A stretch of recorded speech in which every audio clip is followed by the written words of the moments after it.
Bago ko simulan ang kwento, dalangin ko sa ating Panginoon, bigyan nawa tayo ng proteksyon, lakas, at yakapin yung mga taong nagdurusa. In nomine Jesu Christe. Amen.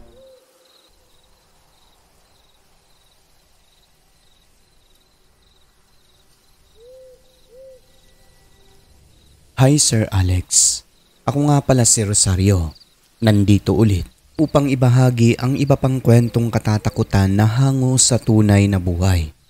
At siya nga pala, bago tayo magsimula, may sasabihin lang po ako para kay Sir Alex.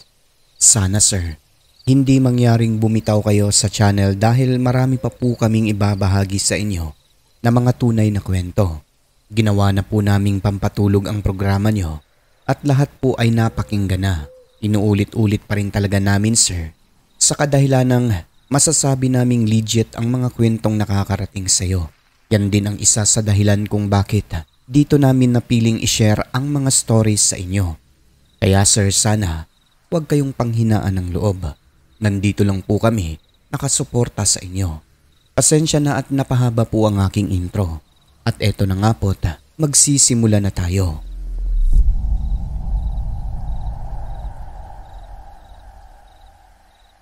Itong ibabahagi ko naman ngayon sa inyo ay karanasan ng pinsan ko na itago na lang natin sa pangalang Monica. Bumisita sila noon sa kaanak nila sa Aklan. Ayon sa kanya, maganda ang lugar na kanilang napuntahan sapagkat napakatahimik buhat ng malayo sa lungsod. Presko pa ang hangin kaya naman nagustuhan niya talaga sa umpisa. Buntis ang tiyahin niya noon at malaki na ang tiyan. Tuwing gabi dala ng katahimikan, hindi naiiwasang nagkukwentuhan sila tungkol sa mga katatakutan na naging karanasan ng mga kamag-anakan nila sa lugar na yon. Ayon sa kwento ng tiyahin ni Monica, naririnig lamang nila noon ang mga kumakalat na kwento na may kabaryo umano silang sinasabing isang uri ng aswang na kung tawagin ay manananggal. Magkapatid na babae, natawagin na lang din natin sa kwentong ito bilang sina Amelita at Evelyn, na kahit may edad na, magaganda pa rin daw dahil parang nagmula sa mga lahi ng Kastila, ngunit may lihim daw sa pagkatao. Bale, nauna ang tiyahin ni Monica sa lugar na yon bago yung kabaryo nilang sinasabing magkapatid na manananggal.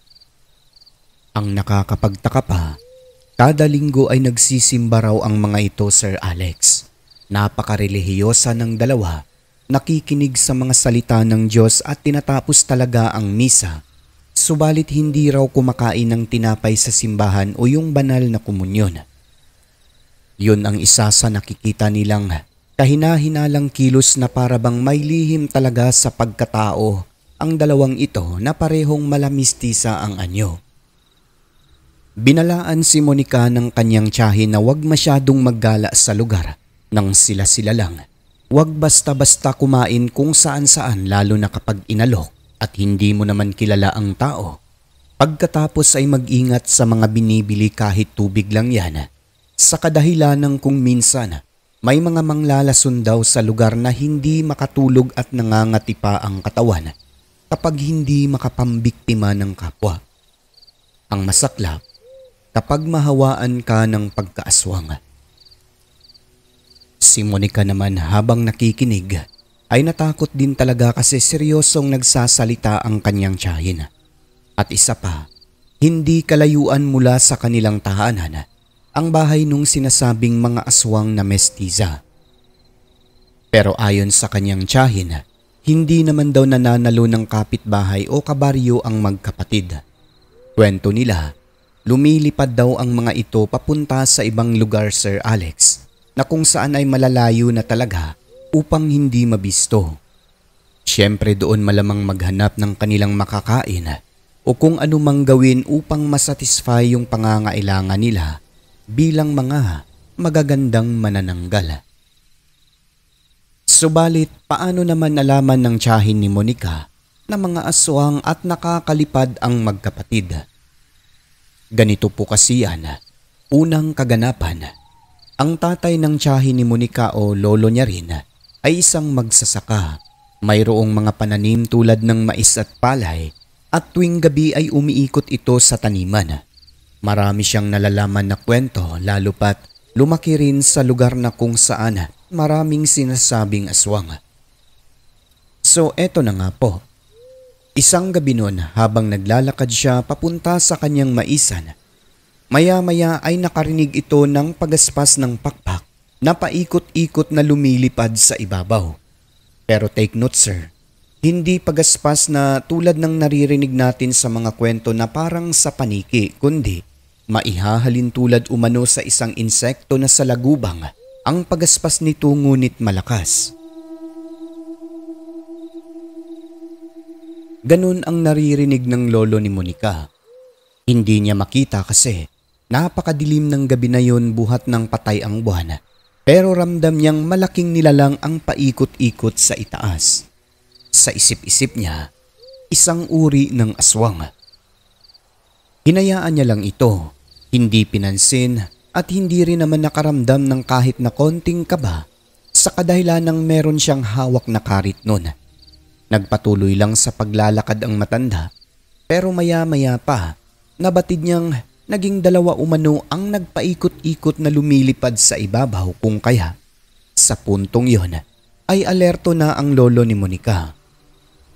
Di nagtagal Sir Alex, dumapo sa bandang likuran niya sa may maisan ang isang nilalang pero hindi niya makita gawa ng lagpas tao na ang mga mais nun. Ang ginawa nito, nagsalita Sir Alex at sinabing, Hoy, kung sino ka mang waak, ayokong makasakit ng aswang. Alam ko magkakilala lang tayo ba? Magkakabaryo lang tayo Amelita at Evelyn. Kung ako sa inyo mag-iwan kayo ng karne para sa akin. Doon sa bahay ko. Huwag yung mananakot kayo. Basi kung malabo ko bala kayo. Matapos nun, bigla umanong naglaho yung dalawang nilalang na yun Sir Alex at narinig na lamang ng lolo ni Monica sa likuran ang parang pagaspas ng pakpak ng salagubang hanggang sa maglaho sa kanyang pandinig na ibig sabihin ay nakalayo na.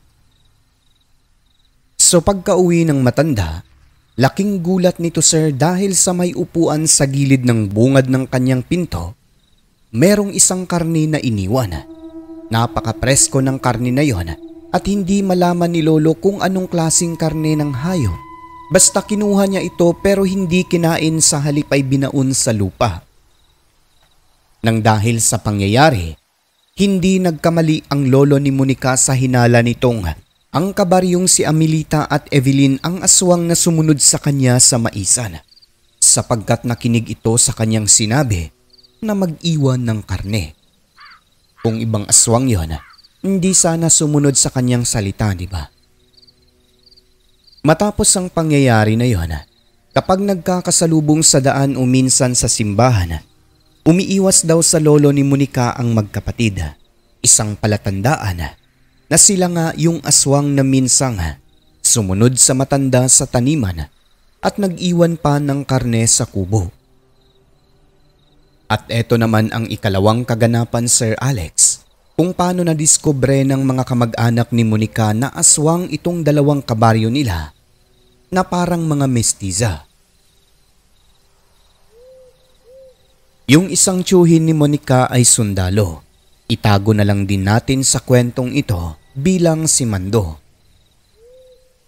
Noong minsang pauwi ito galing sa kainan na pinaglaruan daw ng mga manglalasong bisita roon kasi matapos makakain ay sumama ang tiyan at ilang beses na humihinto sa pagmamaneho ng motor sa daan para lang mailabas ang sakit ng tiyan o magparaos.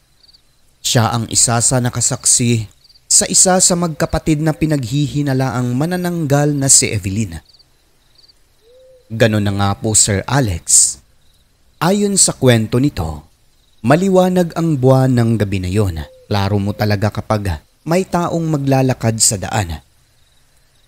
At dahil nag-aalboroto na naman ang kanyang tiyan, huminto ito sa isang parte ng daan kung saan mayayabong ang talahiban para ilabas ang sama ng loob. Pinatay niya muna ang motor. Pagkatapos ay pumwesto na sa loob. Walang kabahay-bahay ang parte na yon at tanging mga punong kahoy lamang at mayayabong na damo ang makikita mo sa bawat gilid ng kalsada. Pero may isang maliit na kubo roon sa tapat na matagal nang inabandona. So habang nagpaparaos si Mando, maya-maya may napapansin siyang naglalakad sa daan na isang babae at dumiretso ito sa may kubo sa likuran na bahagi. Nakilala ito ni Mando, si Evelyn na kabaryo nila. Uy ala, ano kayang gagawin ng babaeng yan dito? At dahil pinag-uusapan nga sa lugar, pinagmasdan niya sir kung ano ang gagawin. Kung magiging aswang daw at mandumog sa kanya, hindi naman daw siya magdadalawang isip na babarilin ito para protektahan ang sarili. Ngunit hindi naman po ganun ang nangyari. Habang pinagmamasdan niya, laking gulat ni Mando sir dahil lumipad umano si Evelyn mula sa likod ng kubo at kitang-kita niya talaga na nagkaroon ito ng pakpak at mabilis na lumipad papunta sa kung saan. Ang ginawa niya, naghintay pa ng ilang minuto dahil baka nandoon din ang kapatid nito. At dahil wala naman, mabilis nang umalis si Mando sir sa lugar at pinaharurot na ang motorsiklo. Hindi na nito nagawang lapitan pa ang kubo kasi nagulat din daw talaga siya sa kanyang nasaksihan. Na baka pag ginawa niya yon, baka kung ano pa ang makita niya roon. Nang dahil sa nasaksihan, napatunayan niyang isang aswang itong si Evelyn pero hindi niya masabi kung manananggal ba kasi hindi niya nalapitan yung kubo. Basta ang sigurado ayon sa kanyang kwento, nakita niyang lumipad at nagkaroon ng pakpak. Sa mga sumunod na araw nun sir, nakainom daw ang sundalo. Sinabi niya mismo kay Evelyn na nakita niya itong lumipad na karaang gabi sa may kubo. Kaagad daw yumuko ang kabaryo at hindi na nagkomento sa sinabi ni Mando. Parang nahiya umano sir kaya hindi makatingin ng diretsyo sa mga kamag-anak nila Monica sapagkat sila yung talagang nakadiscovery at nakapagpatunay na aswang ang magkapatid na kapitbahay. Ganun pa man, hindi naman daw sila perwisyo sa lugar kaya wala naman pong problema. At isa pa Sir Alex, marami raw talagang aswang doon. Yung iba siguro dayo lang at doon naman napapadpad na para maghanap ng mga mabibiktima tulad ng naging karanasan ng pinsan kong si Monica. Ganito po kasi ang nangyari. Ilang araw simula nung dumating sila sa Aklan. Isang gabi may nakakapangilabot na experience si Monica sa bahay ng kamag-anak nila. Gaya ng sabi ko kanina, buntis ang tiyahin niya na natutulog sa isang kwarto.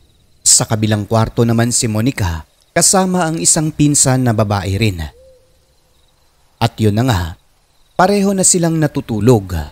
Pagpatak ng hating gabi, nagising itong si Monica dahil sa mahinang ingay ng bubong na parabang may kumakaluskos. Hindi niya pinansin sa umpisa kasi akala niya sir, mawawala lang.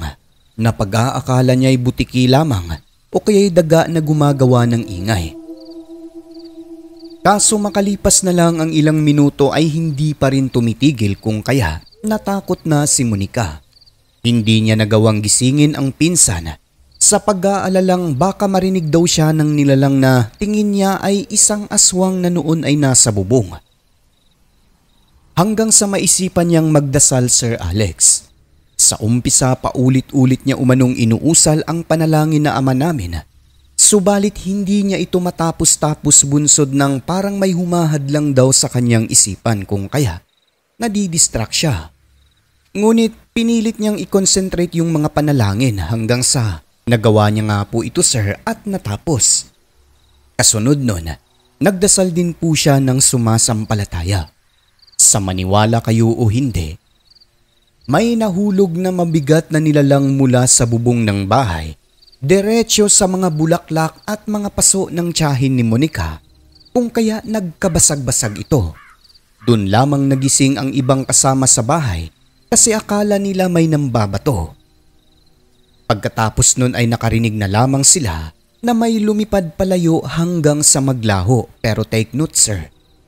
Gaya ng karanasan ng lolo ni Monica sa maisan, ganun din daw ang tinig ng pakpak na lumipad, hindi katulad sa paniki kundi maihahalin tulad sa lipad ng isang salagubang pero medyo may kalakasan. Kinabukasan nun, tumambad sa kanila ang mga sirasirang tanim at basag na mga paso ng tiyahin ni Monica. Merong lumang sidecar ng tricycle sa labas, katabi ng dingding ng kwarto kung saan natutulog si Monica. Sa ibabaw nun, doon ang bintana.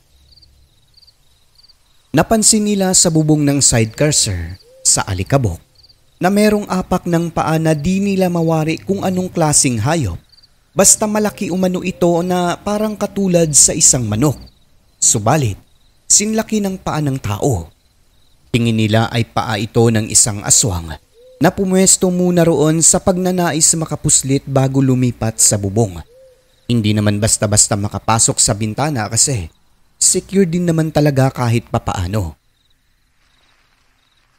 Palaisipan sa kanila kung bakit hindi man lang nabatid ng ibang natutulog sa bahay yung ginawang pagkaluskos ng aswang sa bubong.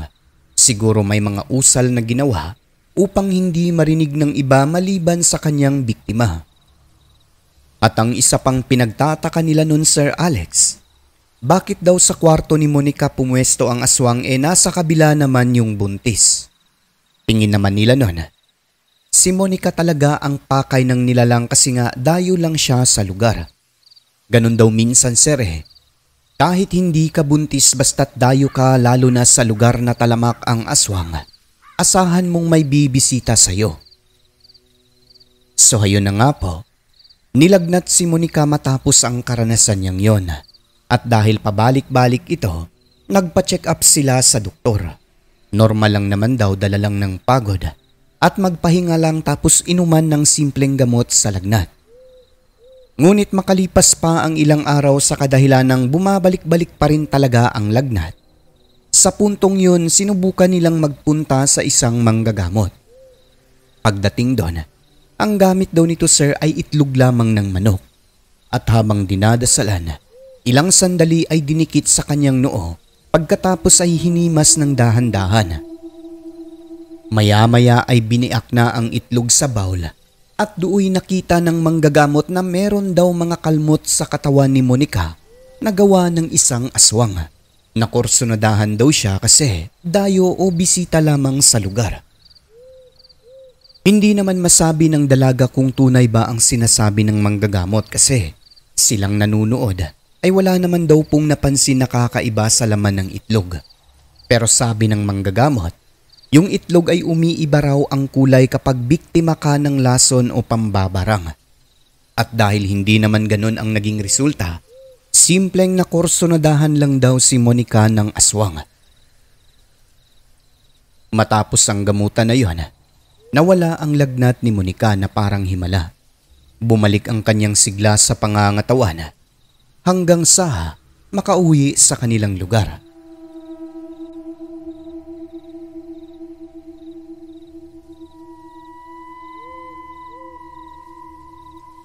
At yun lang po muna para sa araw na ito, Sir Alex.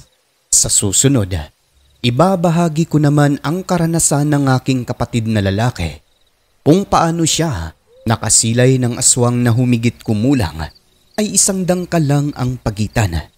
Kaya antabayanan nyo na lang po dahil lahat ng aking ibabahagi ay hango sa tunay na karanasan. Lubos na gumagalang, Rosario ng Kabisayaan.